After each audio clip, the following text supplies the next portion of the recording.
Hi, I'm Rob from B&H, and in this video we're going to automate the parameters on a delay plugin to create a dub-style feedback effect, and we're going to use that effect in a break on an EDM style track. Now, the first thing I'm going to do is play the final version for you, and I'm going to show you how easy it is to do.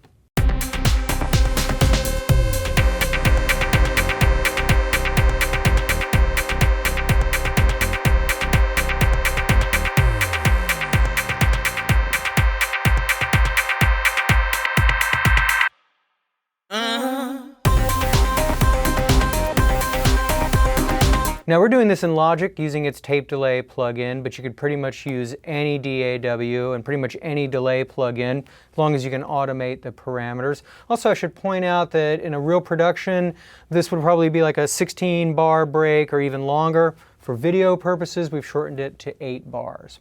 Now this synth sample has some delay and reverb on it that help it sit in the mix properly, but to create this special effect, I'm going to throw it to another delay with a lot more feedback to give it a dub-style echo effect.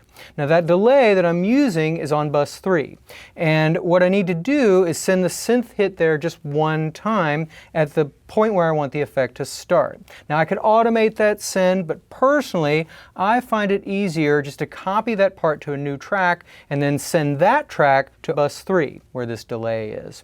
Now I was already sending this other synth sound to that same delay as part of the mix, so it's going to add a little flavor to the special effect that we're creating. Now the next step is the critical part, automating the feedback level on the delay. If I don't have enough feedback, the sound is going to die out. If I have too much feedback, it's going to be like a screaming delay nightmare. So the first thing I want to do is set the automation mode on the track with the delay to touch. And that's so that the parameter changes I make will be recorded into the automation, and then when I'm done, it's going to go back to the settings that it already had. Now I'm starting with the feedback at 72%, and I'm just going to do a rough ride, and then I'm going to go back and clean it up.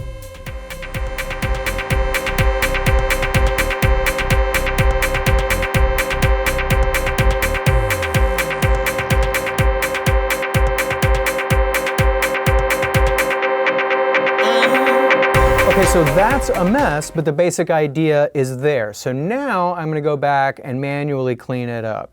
Now I'll spare you the tedium of me writing all this automation. Suffice to say, I tidy up the feedback. I'm going to add a little panning automation, a little filtering, a mute, and then just before the mute, I'm going to change the delay time from the quarter note that it starts off at to a 16th note. Here's the final version again. Keep in mind that in a real production, it would be probably 16 bars. You can consider this the radio edit.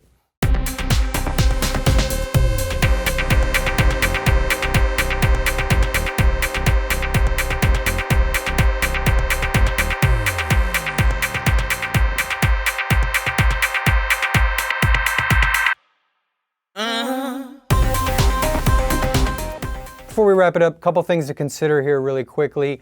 Delay feedback can get ear-shattering extremely quickly. So when you're done with the automation, at the end of it, set the feedback level back to like 72. That way when you go back to the beginning of this automation section, you won't hear screaming feedback.